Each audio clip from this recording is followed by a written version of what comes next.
继续要来讲，气候变迁是全世界共同的挑战。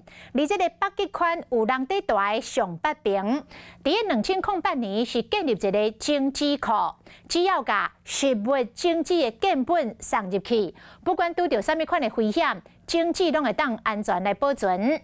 今年的5月底，台湾的研究团队就要把上界珍贵的台湾小米的经济送过去藏。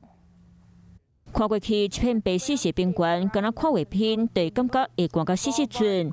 全年平均温度零下7度配，这是北极飞轮机航班会当飞到的上北平。这税务当年敢若开门3摆斯瓦尔巴全球经济库，唔免电、无人管，就当互这内底经济保存10世纪。这个半日经济库新入到单已经收藏450万种的样品，不管是规模6.2地吨，或者是实物工。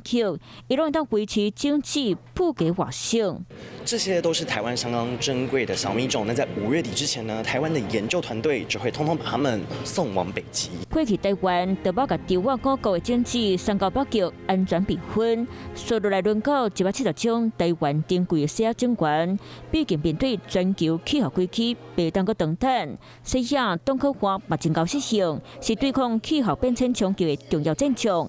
一定要好好保存，维持基因的多样性。它比大多数的热带植物是更耐储存，但是也只不过在一般的室温底下能保存活力3-5年而已。怎么样子长期保存呢？就是干燥，就是低温。北极那里是全球最冷的地方。 半日经济库是全球农业票济咱的大村，台湾经对世界脚步，确保本土农作物未绝种，嘛肯定会当互台湾自有的水库国际环境。 Hello， 我是雷亚，想要抢了先掌握最及时的新闻资讯吗？赶快订阅、按赞、开启小铃铛，锁定华视新闻 YouTube 频道。